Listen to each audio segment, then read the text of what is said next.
Welcome to the show. Thanks a lot for joining us. Thank you for inviting me. Yeah.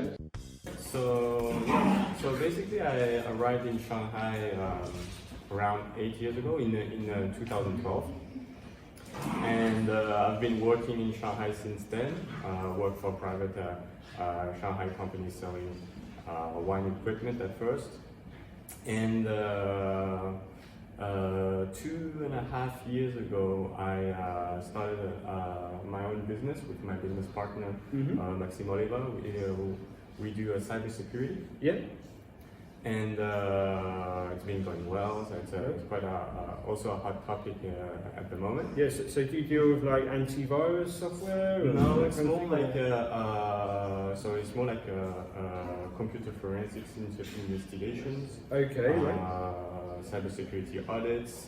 We do compliance as well. Right. Is it to make larger companies make sure their IT systems are totally safe and kind of hacker proof? Hacker proof, and also compliant with the government and the regulation factor. Okay. Which is also quite big at the moment. And we also do a little bit of IT as well. We do IT maintenance and services. Yeah. So we've been doing this for a few years now. And when I arrived, so to go back into fitness actually, Sure. so when I arrived in Shanghai, I was totally out of shape. When I was young, I was doing a lot of sports. I was a gymnast. I was also a competitive swimmer as well. Great. I did a lot of swimming, did a lot of competitions as well. And all my time in university and studying, so I left all the sports on the side and concentrated on my studies. I didn't have time to do much sports. So when I arrived in Shanghai, I was totally out of shape, and I wanted to go back into sports. So that was that when you arrived in Shanghai. Was that 8 years ago, or was that was 8 years ago? Or? Yeah. So you've been in Shanghai the whole time, because I haven't left Shanghai. I see, right. So you arrived in Shanghai 8 years ago. You were totally out of shape. Totally out of shape. So then what happened? So what happened was I started looking into gym. I joined the gym Wheels. Yeah, Wheels is quite popular in Shanghai. They've got plenty of branches, haven't they? Exactly, Branches everywhere. Yeah. That's where I'd say they're probably one of the top 3 that you see the most. So the Terra and the Wheels, and physical, exactly. And so I started at the gym twice a week. About 1 month into my routine, a coach came up to me and taught me up and invited me to join to hire him as a coach. So that's when I realized that everything I was doing at the gym was quite not wrong, but very different. Like the way there's a whole process behind going to the gym. So sure. So having a coach to teach me once a week. So you started with a personal trainer yourself. Yeah, exactly. Okay. And that was what? So it was once a week. And that was once a week for 2 months, I think. And then I stopped because it's quite expensive to keep on. It is. Yeah. True. Quite expensive. So and especially at that time I didn't have that much, but it was a good way to dive in, to really understand some mechanism. How it was good to understand the form as well. Yep. Of what you do. So some things I did totally wrong. So I was able to correct them. Yeah. And also having a coach allowed me to actually not be afraid to try some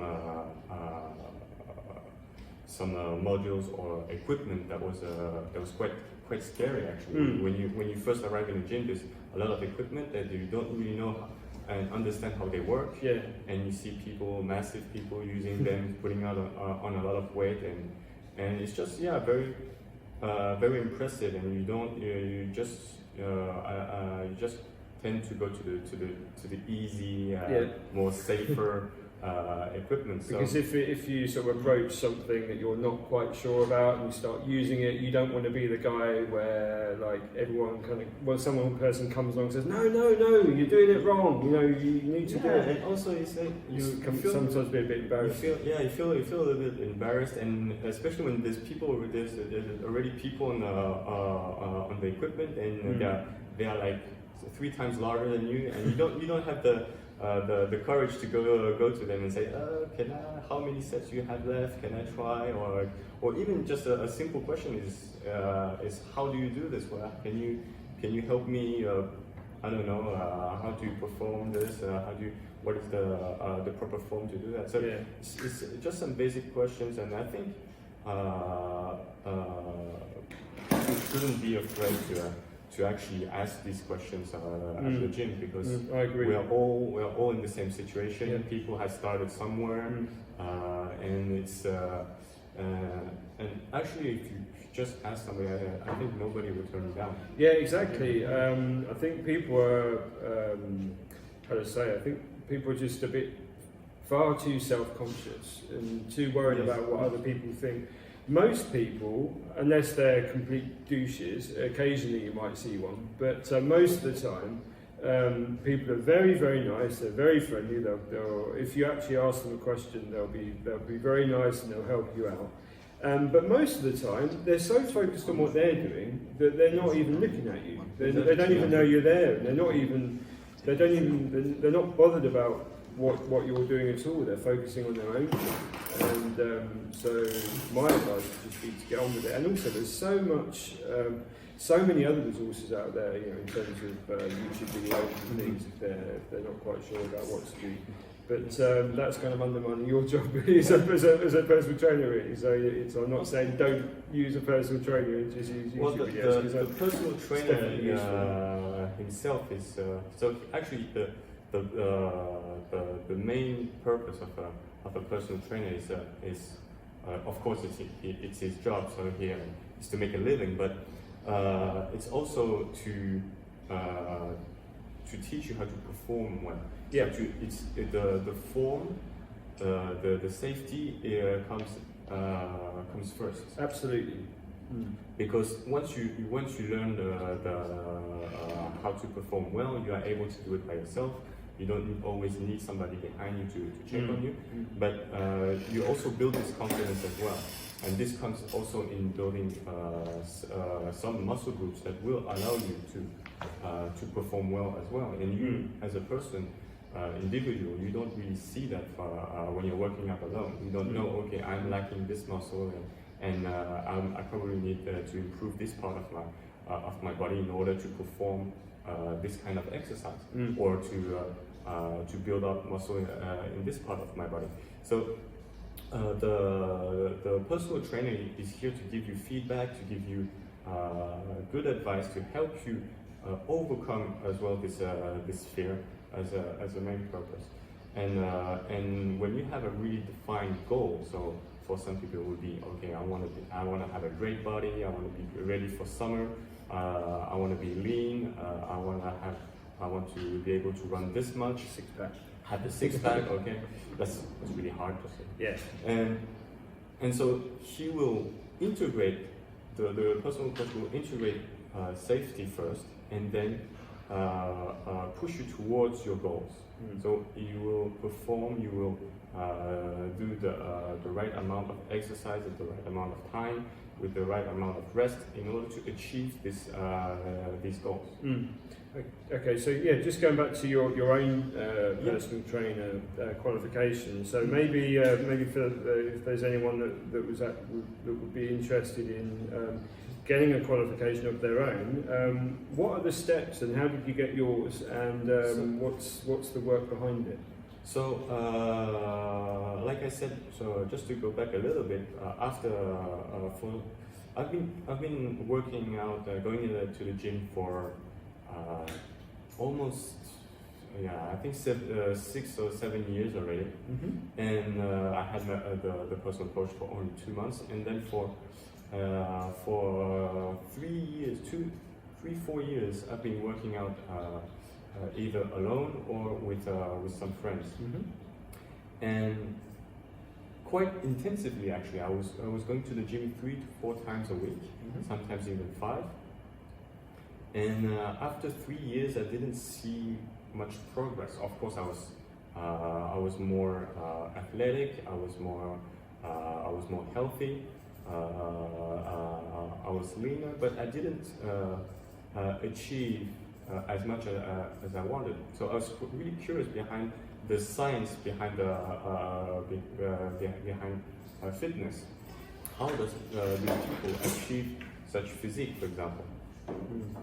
So I have a cousin in Australia who started his own fitness business, who would give me advice, and I realized, okay, it's actually something that I'm quite interested in, and I looked up on internet, on some group chat, and I saw that in Shanghai there's this fitness institution that provided one certification, an American certification, which is the ACE certification. Okay, So, the ACE certification. Yeah, it okay. means ACE. American Council on Exercise. Okay. Which Yeah, I is, think I've heard of that. I think I've heard a couple of it's- people talk about that one. it's one of the most popular certifications, international certifications out there. And basically, with this certification, you can work anywhere you want. But I would just say that's not totally true. There's some countries you can't, Such as? Australia, Okay. because Australia has their own certification, and they are quite protective about that. Yeah. And France actually. I was going to guess. I thought maybe France had some kind of France, actually, specific yeah, regulation. yeah. Yeah, Because they normally do. So the big difference, I'm going to do the big difference between the American certification and being a personal trainer in France is that the American certification took me around 6 months to achieve. You can either do it by yourself, or you can have classes with a teacher that will help you understand all the mechanics, and you will also practice as well. And at the end, pass the certification. So some people can achieve it in 1 month, 2 months, and with my institution, we did it in roughly 6 months. Okay, so it depends. So you actually did it with someone else, or you didn't? I did it. Or did you do it on your own? I did it with. I had a class. We were 12 people, and Okay. from all horizons. There was Americans, Chinese, English, and others. I forgot. And so we did it as a group, and but in the end, you're alone in front of your tests. And the biggest difference between this, the American certification and the French one is French. You go to university. You go to the sports university too, which is a 4 to 5 years. Wow. Yeah, it's a So massive. if you want to become a personal trainer, so if you want to become a personal trainer in France, no one's going to look at you unless you have the official French you have, because certification. it's totally different. Yeah. Yeah. Whereas So if you're really the serious American about the American certification, you have to maintain it. So you have continuous training. You have continuous. Oh, well, you have to take the exam once every 2 years. So you have a or- system of points. So Actually. your certification kind of has an expiry date. Or? Exactly. So you have to not retake the exam, but every 2 years you have a certain amount of points. And for instance, if you go to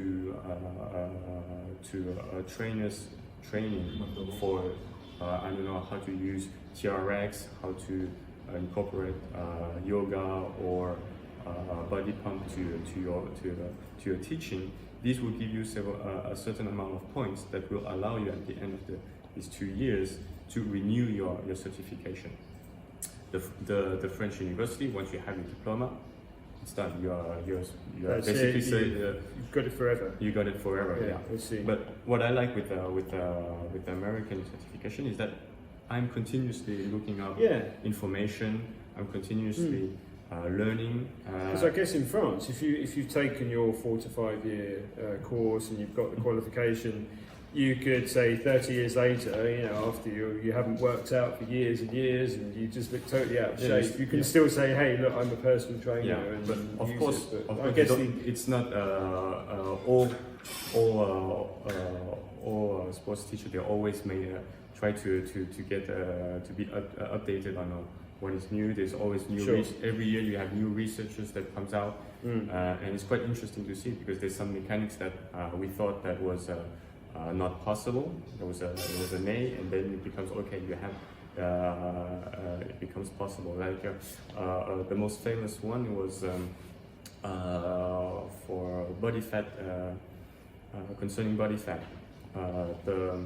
So basically, what I learned at during my certification was that you cannot lose body fat locally, which means you can't spot reduce. Spot That's reduce, what they call it, isn't it? Yeah. Spot reduce, yes. So it doesn't mean that you are working on your abs that you have. You're gonna lose all the fat in your abs just because you're working all the on fat from your abs. No, right? it doesn't work like that. It doesn't work like that. So in one way, it doesn't work like that. But recent research has proven that there's in a certain way there's a certain way to spot reduce fat if you apply a certain mechanism.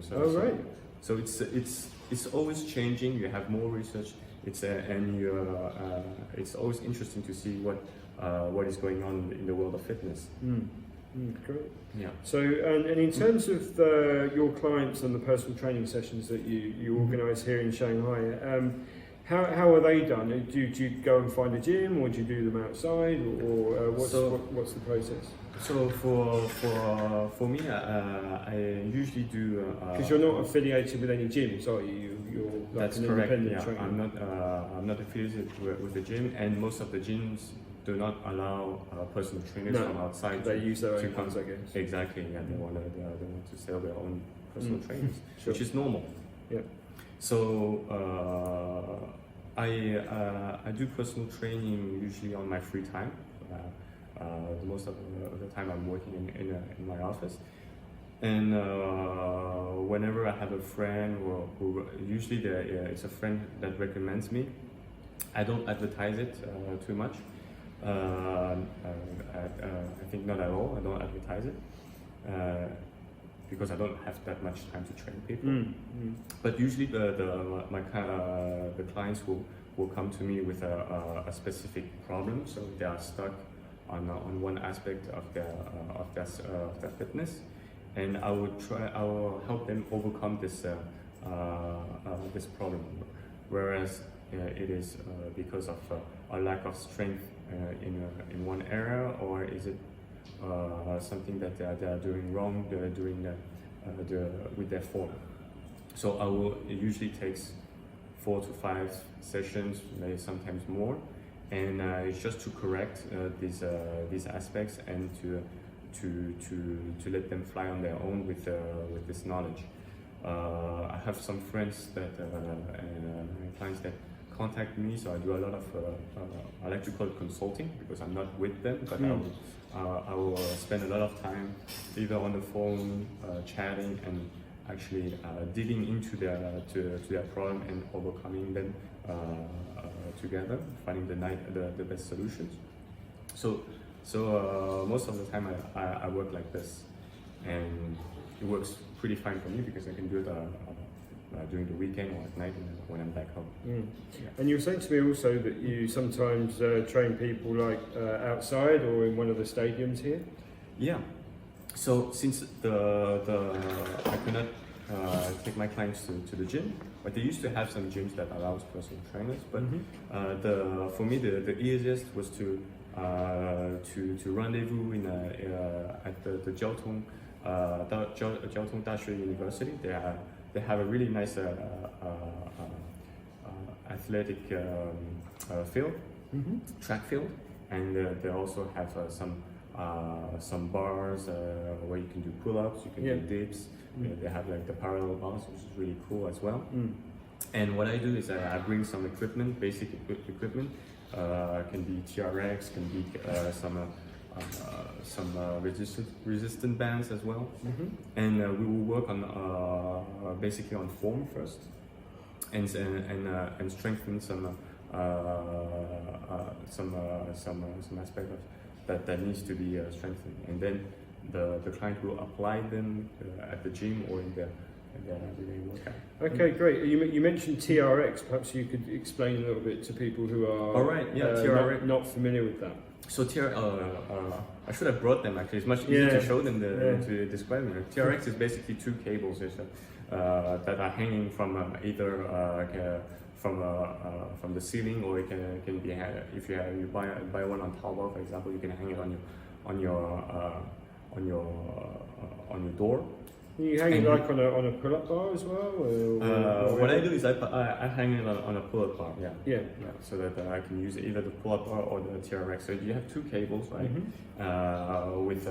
with hoops, and you will use them to either it's quite complete. You either to work on your back, you can work on your biceps, you can work on your chest as well, you can work on your legs as well, depending on the length that you give. I think I've seen them in Decathlon actually. Yeah, I think it's just they're just like straps, and then say for example you just hanging down, you can kind of do like pull-ups like that, exactly. And you've got your sort of body totally straight down. Exactly. So it's a great body weight workout there actually, and you have many coaches that are specialized in TRX, and it's really fun to use. And today, so what they do is they do it in groups. It's really nice. We have several TRX all together, and you're doing that. Yeah, no, because you mentioned resistance bands as well, and so I bought a load of resistance bands during the COVID. Actually, just to use at home, and they're fantastic as well. What would you? I mean, when you first start training somebody, because you said you take them out to like the stadium where you have like the pull-up bars and the dip bars. I mean, pull-ups and dips, it's not something that a beginner can always do. I mean, there are many people out there that struggle to do, say, one or even one pull-up, for example, and. And obviously, you know, their aim is to do as many as they can, get up to 4 or 5. Have you got any advice for people who are looking to do their very first pull-up? Okay, so in order to do your very first pull-up, it's a lot of hard work, of course. But one of the best ways, so it's quite simple. Is you actually reverse the process. So what you can do is that you climb with the box. Okay, you climb up your pull-up bar, right, and you start from the chin up on top of the bar. So you start with what they call the negative, right? You start with the negative, and then you use your strength to lower yourself down as slow as possible. Yeah. Right. So it's as if you've already done. You don't do this part first. You start, in fact, here. You start, and then you go down. And then you just let yourself down slowly. And this will allow you to train your back actually on the And because I think a lot of it's to do with like your back strength, I guess. Exactly. So having the correct form, so your shoulders should be down, your chin should be up, your chest should be up, all right? Shoulders down, and you just lower yourself little by little, and you repeat the process over as much as you can. Yeah. So it's quite long. It's quite boring actually, because you have to climb back up and do it again. Gradual strength building. It's gradual, but it's a good way to build up strength to do a pull up. And another way when you're more confident, so you can use resistant band that you put over the pull-up bar, and you attach it down you lock it down your feet.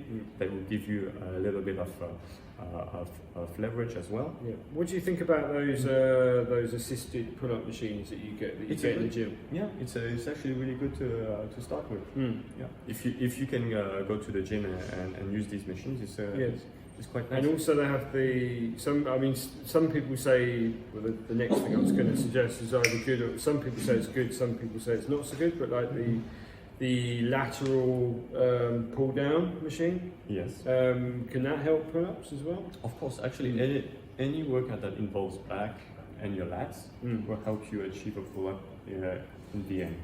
So the more weight you add to the machine, the closer you arrive to your own weight, you will be able to, of course. And would you say also forearm exercises? So obviously you need you need a good grip and good forearms to do pull-ups as well. So it depends actually. The forearm is much more involved when you do a chin-up actually. So when your hands are in supinated position, so you say, in this position. So your forearms are much more involved in that movement, right? Either when you do a pull-up, so your forearms are less involved here, and you're more focused on your back. When you chin up, you're involving your biceps, yes, right, and your lats as well. And because different people find there's some people that find pull-ups easier, and they can do more pull-ups than they can do chin-ups, and then the other way around. Do you find that? Is there one or the other that you can do more than the other? Or? Well, the most common is actually chin-ups, which is we say it's much easier than a pull-up, because you're involving your biceps. Yeah. So you have your back and your biceps working together to pull yourself up, right? So it's on the contrary, when you do a pull-up, it's basically more concentrated on your back muscles and your lats. And then obviously the wider you go, the harder it is. The width is also important when either you want to target certain aspect of your back. Yeah. So when it's wider, it can be you're more targeting your lats, and when it's closer, you're more targeting your rhomboid, the central part of your lat. And also with a pull-up, would you say it's like essential to, if you're going to do it properly, you have to go right down and do a full like range of motion? Because I see a lot of guys at the gym, they sort of go up and then they go back up again like that. They don't go all the way down. So the best advice I can give to people is that whatever exercise you do, either at the gym or outside, is to always perform a full range of motion, right? So you can go right from the bottom to the top, okay. And if it's for the biceps as well, you're gonna try to go the lowest as possible. When you do a squat as well, you're going to lower your body as much as possible, keeping of course the proper position, and that's it. And by doing a full range of motions, actually you're involving more muscles, and you're also building more strength. When you're doing small and concentrated reps, you're just building up fluid in your muscles, and you're just focusing on the bulking part, but not too much on the overall strength. I see. Okay, so for example, if you've got, say, a guy who hasn't worked out before, or maybe hasn't worked out for a long time, he wants to get lean, he wants to get maybe shredded. I mean, that's a big exaggeration, but that's the word that gets used a lot. Is there any kind of like specific?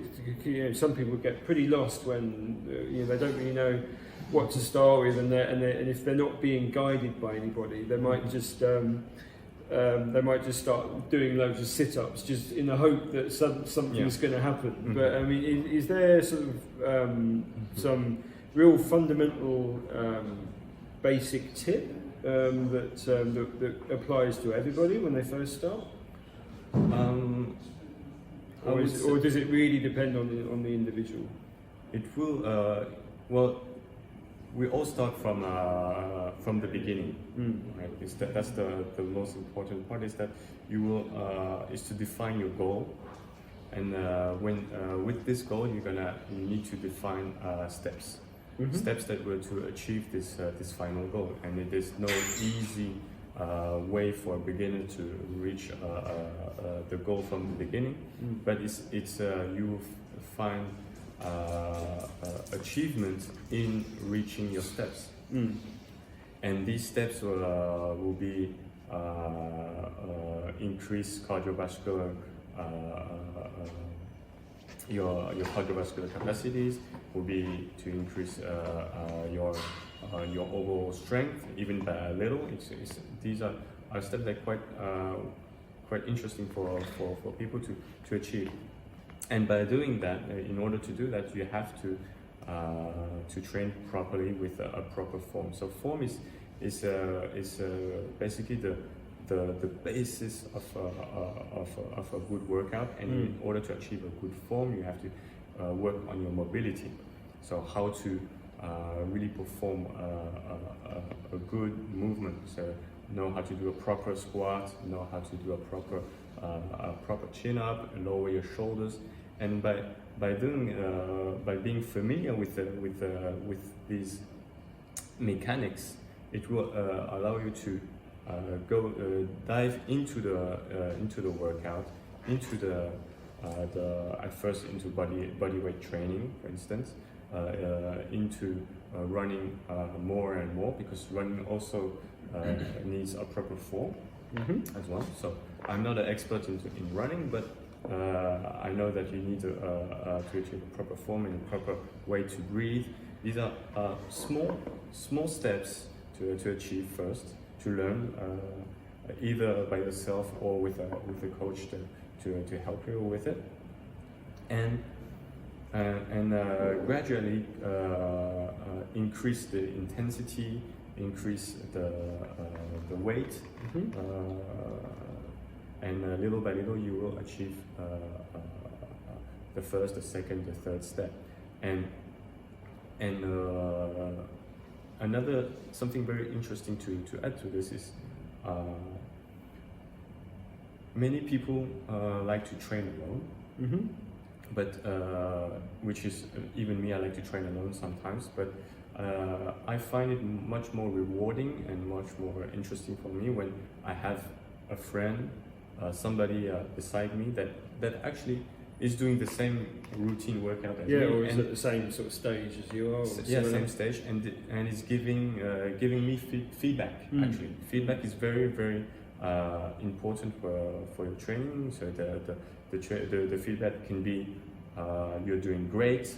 You can do another one, and you can do another one. Oh, be careful! Your form is not right at the moment. You're starting to be tired. Take a break. These are some feedback that will allow you to improve your overall fitness as well. Because being with somebody will motivate you, will challenge you. If the person is stronger than you, you want to achieve the same level of strength as the other person. You will have feedback. You will be more. You will also be in a safer environment, because some exercise need somebody to help you to spot. So it's a good way to improve also faster. When you work out alone, you only have yourself, and your mistakes are your own, and and most of the time you do not realize that you're not doing something properly, and you just maintain these mistakes. Or you might not be pushing yourself hard enough, or you might be pushing yourself too hard, or Exactly. Yeah, you mentioned having a spotter. I mean, that's. I mean, if you're going to do the exercises properly and safely, then obviously having a workout partner is essential. Because I work out on my own. There's certain exercises that I don't do. I will never do like a barbell back squat because I might end up breaking my leg and there's breaking my neck, for example, and there's no one sort of there around to help me out or whatever, and they don't even have a rack where I work out either. So I sort of just do the basic goblet squats or whatever. So I would say though, don't be afraid to do the to add weight in a proper way. So do not put too much, but do not be afraid as well to add weight to your workout. You will find achievement. You will have you will find progress. As well. Don't be afraid to switch up your routine. So do not always do the same workout routine. So starting with the bench press, going up to the dumbbells, and then finishing with some back exercise. Try to switch up, try to integrate more compound exercise. So a compound exercise would be exercises that involves more muscle groups. So for example, a bench press or a back squat, a barbell back squat are considered compound exercise.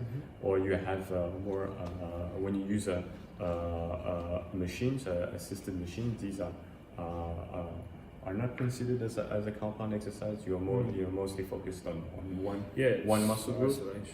Isolation, yes, exercises. So I would suggest for good routine actually to put your compound exercise at the beginning of your workout. You have more energy to perform them. You feel your overall body and muscle working, and then afterwards you can switch to more isolated exercise, and at the end you can do a little bit of cardio. You can focus on some on your core strength, or you can do focus on some small muscle groups. So normally you would, if you were going to do cardio, you would do it at the end after your resistance training. Yeah, I would do it at the end. I like to do it at the end because at the end of my workout, I will feel already exhausted, and I will just burn the rest of my energy on the treadmill or on the bicycle, and totally flat out at the end.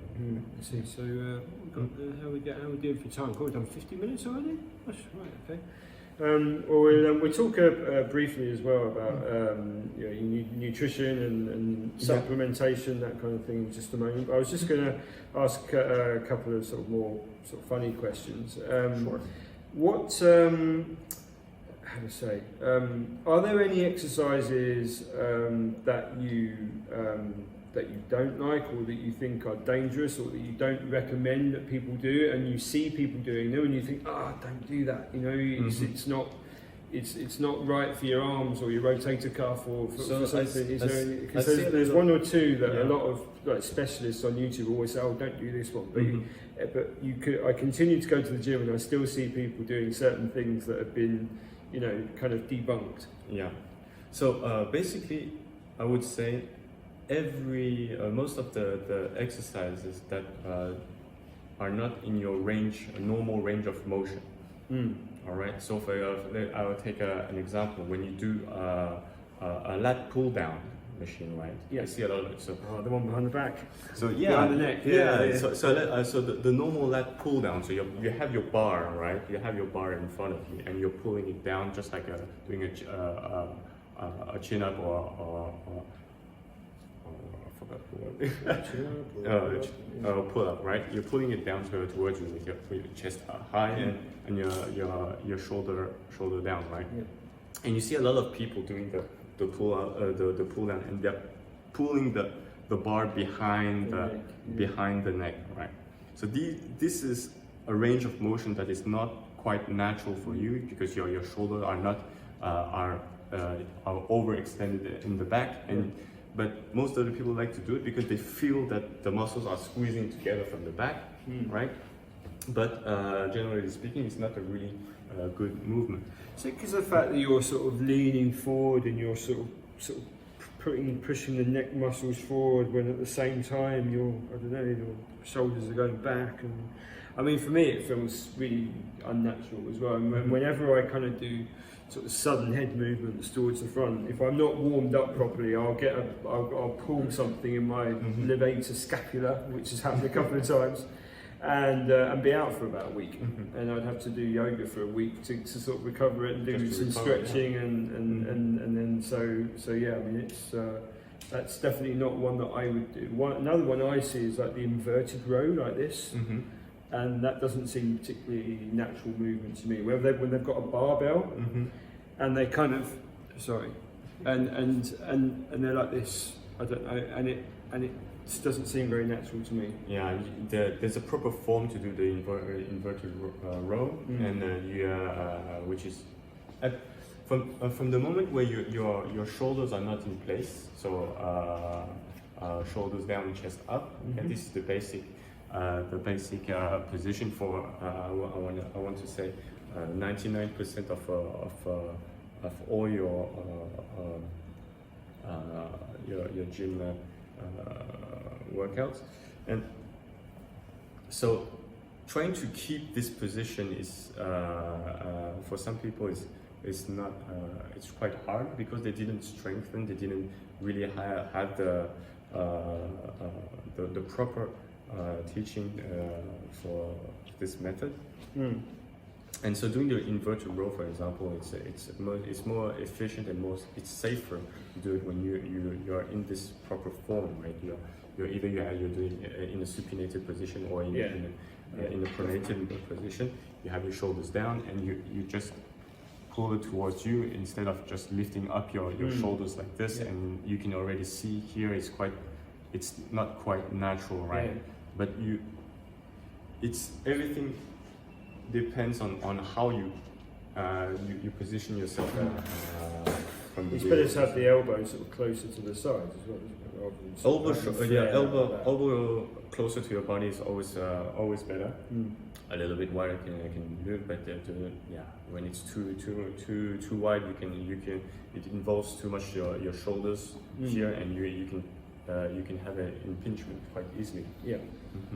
Okay, so talk very briefly before we finish about a little bit about nutrition, about supplementation mainly, and the way people go so crazy about macronutrients and especially protein. Do you think a lot of people kind of overrate protein and overestimate what it can actually do and see it as this some kind of magic potion, but really it's just So supplementation is just like the word. The meaning of supplementation is it's a supplement. So it's what you lack, right? You lack protein. You lack if you lack in carbs. If you lack in some amino acids. So you can you supplement these with supplements, right? For protein, we all know that protein is what builds and restore damaged muscles. We need protein to build muscles. We need carbs to build muscles as well. And so, when you go to the gym, you work out. It's now very common that everybody, whenever you finish your gym session, you drink your protein shake, and usually people, they don't really understand why you really need to drink this protein shake right at that time. It's just because it's simple, right? It's very simple because you need this protein to fight catabolism, so the use of muscles as energy, and to rebuild the damaged muscle tissues. You will need you have this anabolic time frame that varies from the time you finish your workout to 1 or 2 hours after. Some people say even more after your workout, and you have this this exact time frame where you need to take this protein. In a normal shake, you have around between 20 to 30 grams of protein, right?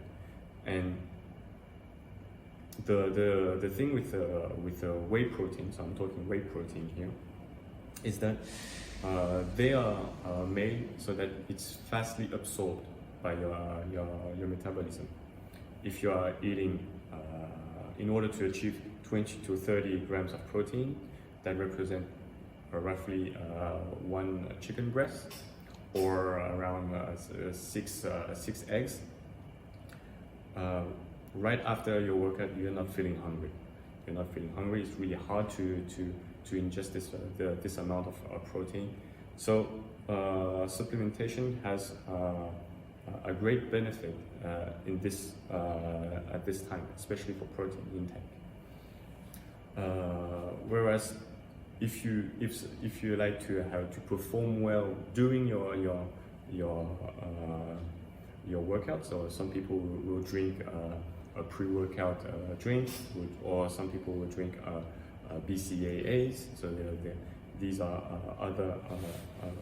other protein basis drinks that will allow you to perform and help you. It's not fight the tiredness. The BCA, I used to take them. Yes, so yeah, it helps you to have a more streamlined energy dispersion in your consumption in your body, and to perform longer. Actually, you're performing longer, and it also helps you during your rest. Actually, so you rest faster. You build muscle mass. So when I was taking them, I never felt much so easier.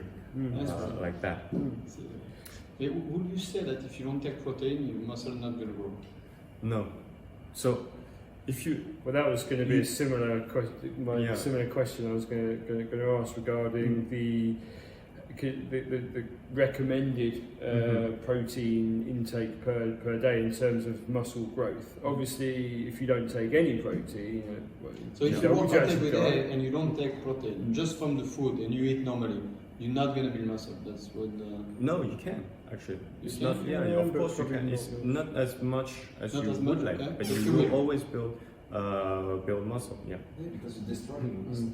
Okay, but if you have nothing to build on, because you always hear about the recommended intake of it being 1 gram of protein for every pound of body weight. So I'm a very light guy. I only weigh 150 pounds. So that means I would need 1 kilo? in kilos, then it will be 2 grams per kilo? Yeah, it's 70. So I'm about 68 kilos at the moment. So that would mean I'd need about 130, 140 grams of protein per day. 68 kilos? Yeah. That was my weight in middle school. No, and it is. I think it might even be less than that at the moment, 66, 67, something like that. But that means it's almost impossible to have if you eat normally. So for me to get up to 120, 130, I have to try hard to. It's really hard. It is, yeah. I mean, if I'm just eating normally and don't really think about it, I'll probably only get up to 80 or something. You can still do it old school, drinking raw eggs at the end. Raw eggs. If you eat 10 eggs in the morning in an omelette, and even though, I need a couple of protein shakes at least. So you're gonna build muscle, but not as fast. One question as well. I have a couple of questions actually. For a normal day of workout, for a non-educated guy in terms of working out. So would you say, okay, if I work out, let's say in the morning, you need to eat Switch it around. No, don't try. Yeah, no. If you need to eat carbs 1 hour before, what should you eat? For example, I hit the gym at 7 in the morning. All right. What time I need to wake up? What do I need to eat to make sure I perform as much as I can? And after I understand, I eat my protein shake. But if I do 7 in the morning, what do I do? I would like to add something. Some people are saying actually before working out it's better than to eat anything. Because so you have these two schools. People who prefer to eat before going to the gym. People who like to do to fast going to gym or actually doing any sports. So you're targeting two things quite differently. Mm-hmm. So for in terms of energy, so we all need some amount of energy to go to perform as efficiently as we would like to. Mm-hmm. So eating in the morning a nice breakfast can be beneficial to the amount of energy that you will use during your workout, right? So let's say you have your breakfast in the morning. You are working out at 7. You will have a breakfast at least 1 hour before. At least 1 hour before. Okay. Yeah, at least 1 hour. 5:30. You eat, and what do you eat? What you eat can be. I would recommend you eating a lot of whole grain. So carbs. Carbs, yeah. So you eat carbs to use them. Carbs, to protein. You're gonna need them as well. You can eat protein as well. Of course, yes. But you're not going to be in the middle of digestion if it's 1 hour, 1 hour and a half before. So you don't eat too much. So it will depend on some people. Some people they cannot eat anything before a workout. Mm-hmm. There is some people they eat one banana, they puke one banana during the workout. There's some people they cannot eat. Waste of banana. It's a waste of banana. Some people can eat 1 hour before the workout and feel fine during the workout. Some people will eat right before the workout and still feel. So what do you do? For me, I usually You work out at 12. If I work out at 12, I will eat something around 10:30, 11. And what do you eat? I will eat so. Don't tell me a banana. 26 No, not a days. banana. I don't eat Rice? too much. No rice. I will have more porridge. I don't know how to say. Porridge? Porridge, yeah. Porridge. Porridge? I have some Oats, porridge. oatmeal. Oatmeal. Oatmeal, I will some eat some carbs, yeah. oatmeal. I will have some bars like cereals, some cereal bars, Okay. granola bars. I will have Mhm. that before. Sometimes I will even have a protein shake with it. Mm-hmm. Okay. Yeah. But having protein before the workout is just for your daily intake. Yeah, it's for That's it. It will also help you help you during the workout because your body will be absorbing the proper The protein? the protein during Huh. so you're diffusing it. Yeah, so your muscles gradually. are going to get tired during the workout, so I guess it's going to help. So just for you is that Just for me. yeah, just for you. Mm. Our main source of energy comes from sugar, Sure. Mm. okay, carbs. Our second main source of energy is from Protein. protein. Yeah, you burn the. And you burn the protein. Okay. So during your workout, you need both. You need carbs and protein at the same time. So then, if you fast, where do you get the energy? So from the fat, Your keto. so that's why It comes from whatever's already there, I guess. Yeah, where have you Before. stored? So Yeah. you That's will how come you- from when you have eaten the night before, or what you have already have in you. So you will come, you will target more fat, but you will also target the carbs that are still stored in your body. So you store carbs for a long time in your body as well, You also, yeah. in the form of sugar in the blood. or- So to give you a very cool example is especially at this time is the Tour de France. Yeah, Okay, Tour de France it's happening at the moment, they better have energy. and yeah. So how do they perform? How do they maintain such energy before Banana. for Magic a question. whole day? So that's they do what we call they do carbs loading. Okay. So the night before Yeah. they will eat. Yeah, A lot of a carbs? lot of carbs, Yeah. right? And then and the next day, so they will start the race with an empty stomach, but the night before they would have eaten. So but you digest huge the amount of carbs, carbs. so you have it turn into sugar very fast. Mhm. So it turn into sugar. Carbs is are sugar Yeah, I know. So and after Mhm. they store where? into fat, but you don't have that much time during the night. Mm. So one part will be So stored. not only fat, they also have sugar. Sweet. Sweet. Ah, lovely. Okay, got you. So you do carb loading, so that means you can fast and go to the gym as well. In terms of timing, I have a lot of questions. I'm gonna go fast and efficient on a question. So for a normal guy, would you recommend to work out 30 minutes, 1 hour, or if I work out 30 minutes 3 times a week? Is it enough? Is it not enough? It depends. You're gonna tell me, but No, how long you work so out? the minimums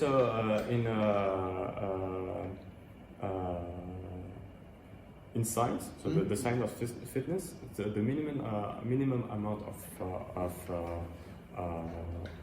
workout you should do perform per week is 3 times a week, 30 minutes. 30 minutes, 3 times a week. Yeah, this with some protein, and you can maintain and eventually build muscle. If you do it well. If you do it well, yes, not as much as somebody will go, but Of course. you will build strength. You will build strength. You will build strength. Maybe not so much muscle, but you will build even lifting once. So there is some research lifting once per week, doing even 1 rep helps Still build better than strength. nothing. So yeah. Okay. Yeah. So, You will build strength. Maybe muscle. and if you go longer and more often, you build more muscle, protein. Not necessarily. Voilà, that was my question. I yeah. read as well, if you push too much on the muscle, you are counterproductive. So you should alter. If I go on Monday and I build, I don't know, my arm, if I do on Tuesday and I do the same arm, I may actually don't let my muscle, the same muscle recover. Exactly. Because you build muscle when you sleep, basically. It's not when you work out. Exactly. So what you would recommend? If you do 3 times, change muscle group, or 5 times, you have to change muscle group?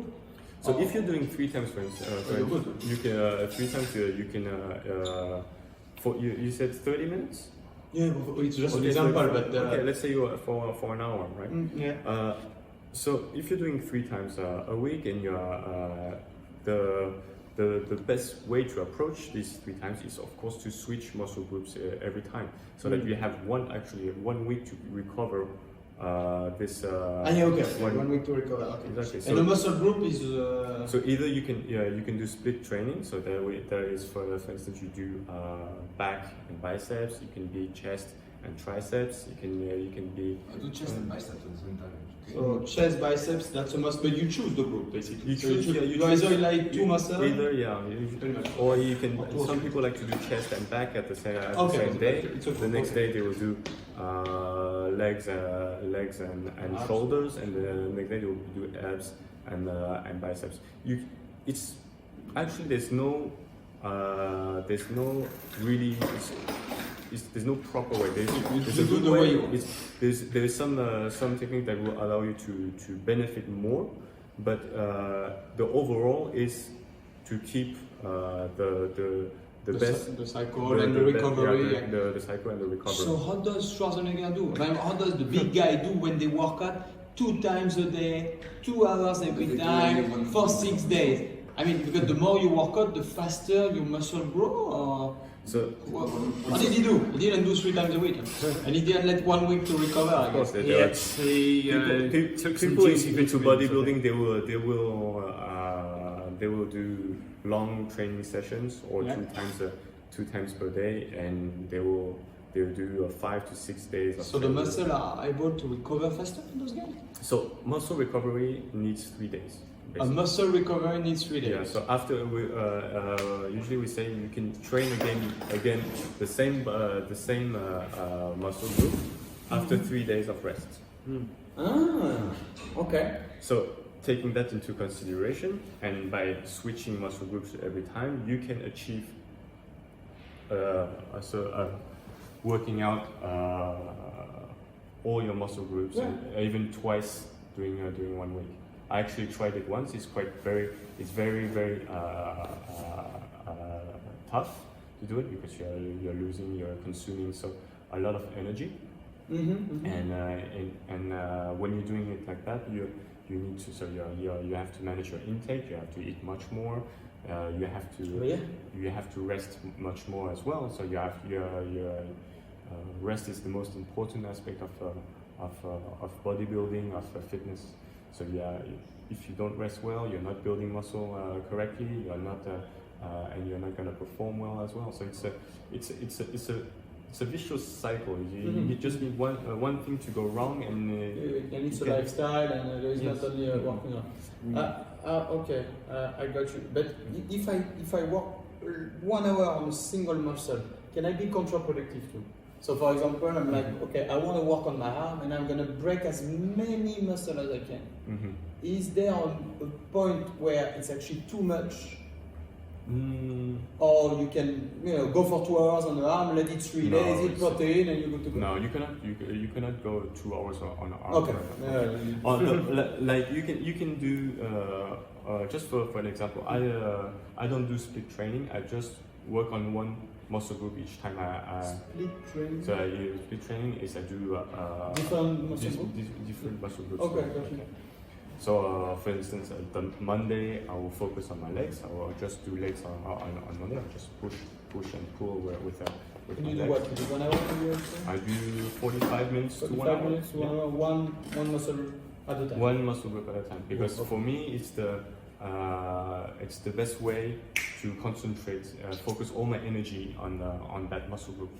Okay. For example, if I split, usually the first muscle group I will use all my energy, and the second muscle group I will feel like I will have less energy to push or to go on.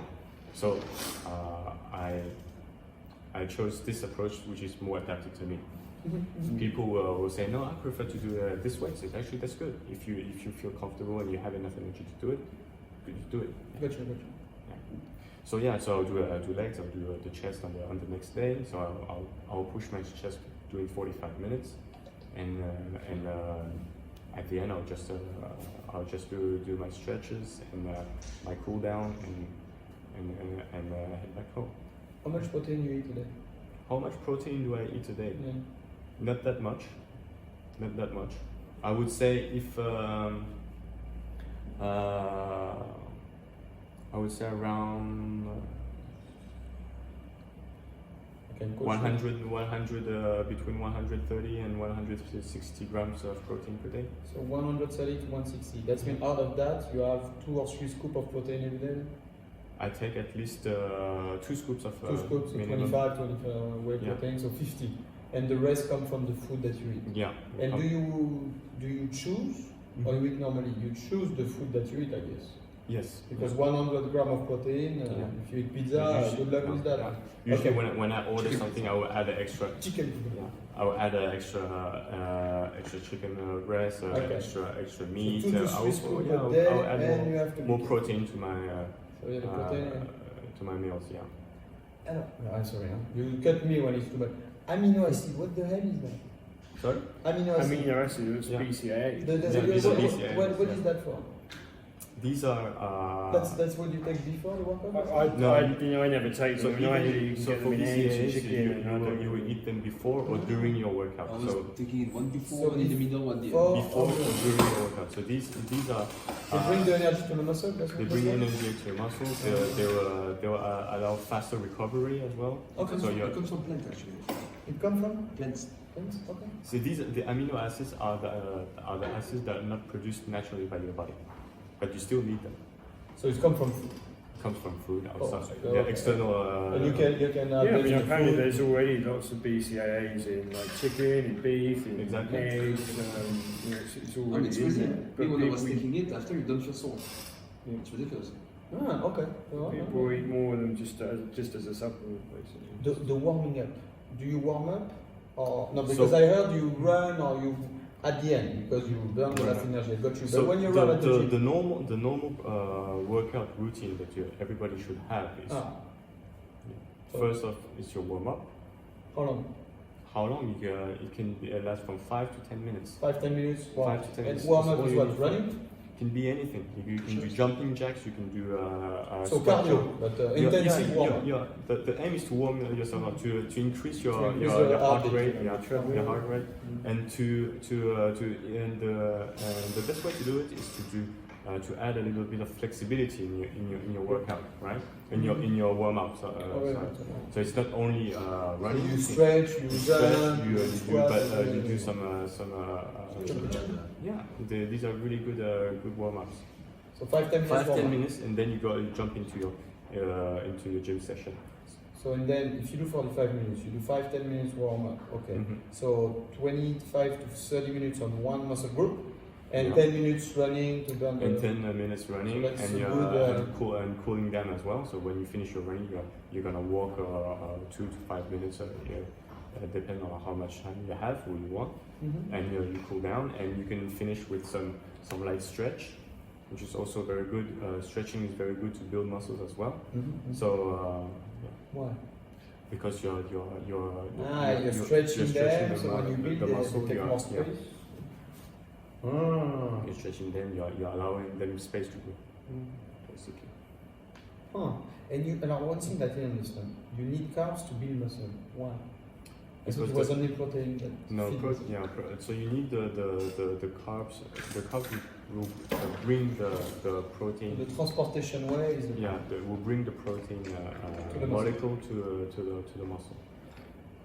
So it's you cannot have only one of them. You cannot only have protein or only have carbs.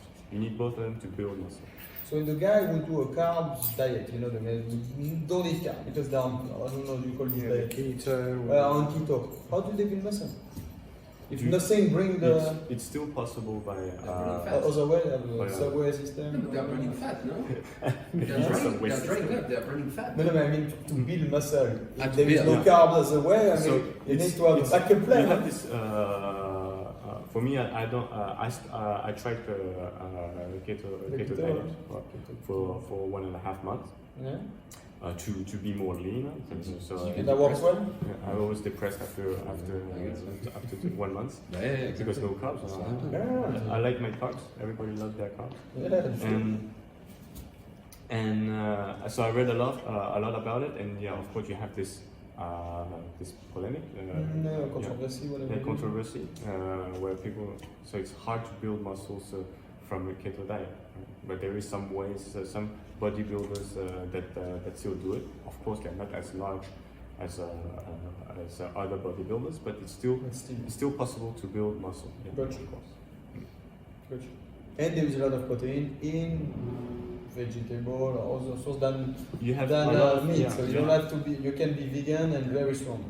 Yes. Absolutely. So you have a lot of vegan bodybuilders out there. They're doing really well. You have a lot of vegetables that are full of protein, so it's totally possible. People like me. Yeah, absolutely. I need to pick up my shirt. Yeah, no worries. So you know. Well, I think we'll.